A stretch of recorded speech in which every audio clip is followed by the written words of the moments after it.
Hello, my name is Margaret Adele, and I am a failure of a hipster. I will hang my head in shame when I walk into the next craft fair.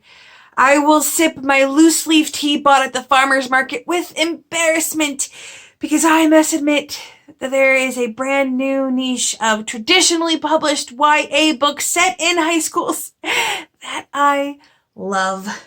And this was a surprise to me because once upon a time I would have sworn that any YA book, indie or traditionally published, set in a high school was beyond my purview. Didn't care for it. I didn't care about high school stuff when I was in high school. It's whatever. This girl wants to get in with the popular girls. She goes to rich boarding school. Could not care less.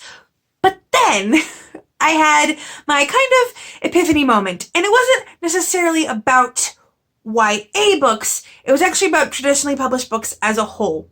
Now, I still intend on continuing to be the indie queen that I am. I'm still reviewing almost entirely indie. I still read a ton of indie on my own.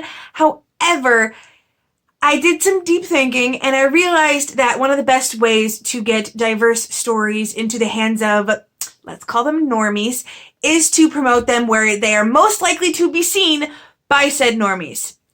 I love indie books. They're still my favorite. I still think they're superior to traditional publishing in a lot of ways. However, indie books aren't just popping up on library shelves or on Barnes & Noble shelves. And we really need to push those books that are going to get into the hands of people who really need those stories.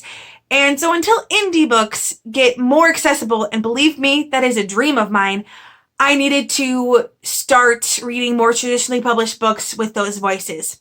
So then my methodology was, all right, I will read traditionally published books more or make a point of it, but only if they are written by either queer authors or authors of color, or both. I particularly like it when it's both.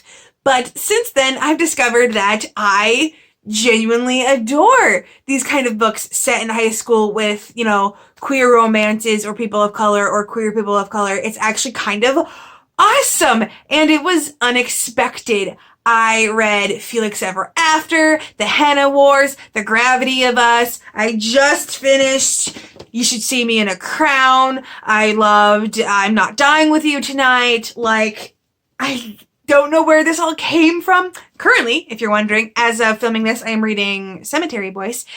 My library kind of kills it and is half the reason that I stumbled into YA books instead of adult books when I wanted to read more diversely. Because whenever I go to print something off at the computers at my local library, it's right in front of the YA section. And so I just glance at the shelves and I see all of these books sitting out proudly on display, like the special books that are sitting in the little stands. And it's always really cool, diverse books. And so I'm like, it's right there and I'm already here. Yeah, maybe I told myself that I can't check out any books, that I need to stick to the books I'm reading, but I'm supporting a Bengali author, and so I managed to talk myself into it every time. And the one thing I really like about these books is that they're really quick reads. I love sci-fi, but it can be very dense at times. And so in a world where things keep going wrong and you're waiting to see what horrible thing is going to happen the next month, a nice contemporary where two girls fall in love is just what the doctor ordered, really. But also, a lot of these books tend to be about more serious issues. For example, The Henna Wars deals with cultural appropriation. The Gravity of Us deals with mass media and all of the, I don't want to say fake news, but basically that mass media can produce. You have I'm Not Dying With You Tonight, which, was not lighthearted at all. It was all about race riots.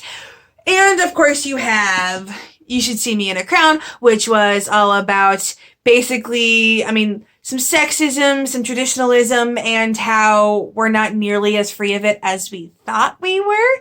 Then you've got books like Felix Ever After and Cemetery Boys, which is all about gender identity. These are cool, serious topics, but taken in a light way. And these specific books, this niche of books, these queer/people of color books set in a high school about slightly more serious issues, doesn't do a lot of what I hated YA books for the longest time.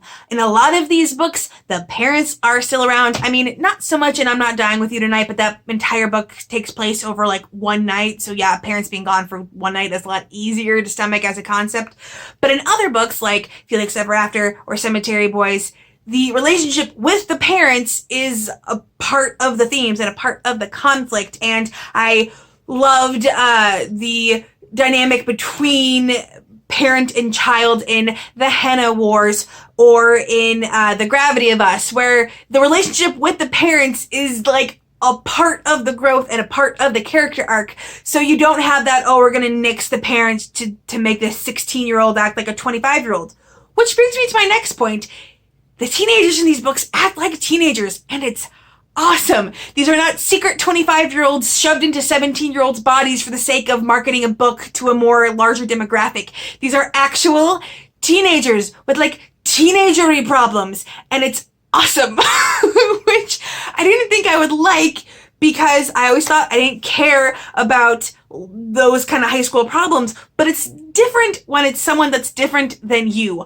I never had to worry about people misgendering me in high school. That wasn't a thing. I believe we did have at least one out trans student at my school, and I hope she's doing well. I have not heard from her in a while, but I didn't deal with a lot of the issues that the characters in these books deal with, and I am really intrigued by that premise and by those deeper themes, and I fully intend to continue with this trend. Now, again, I'm not about to become a YA queen.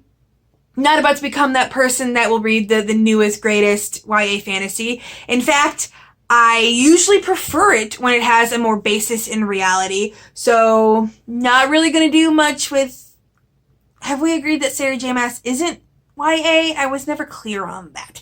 But I'm not going to become the new YA queen like a lot of booktubers are. There's just this one little niche that I really appreciate that does a lot of things really well. And oddly enough, there's not a lot of indie books in this area specifically. A lot of indie YA is fantasy, although I am discovering slowly some more YA sci-fi, and I need more YA sci-fi. So I guess here's the thing. If you know of any YA sci-fi that is traditionally published by people of color or queer authors, or at least, you know, an author that didn't completely dismiss the very valid criticisms of people of color online, if you know, you know, I would love to read more of that. But in general, I've come around in a very specific way. And I will have to admit that I do like certain kinds of traditionally published YA books. And I might have a couple more even on my list as we speak. And again, shout out to my library. I requested this the day it was published, and the library already had it. I have another book that I am going to request that, again, just came out. The library already has it. My library is on top of things. So, in general, thank you for watching this random, rambly discussion video all about me discovering that I am not as hipster as I thought I was. But I mean, I'm still pretty hipster. I mean, it's pumpkin spice loose leaf tea, but it was still loose leaf tea bought locally at a farmer's market. Don't at me. In general, don't be afraid to branch out a little bit if the book idea sounds cool and sounds like something you might be interested in.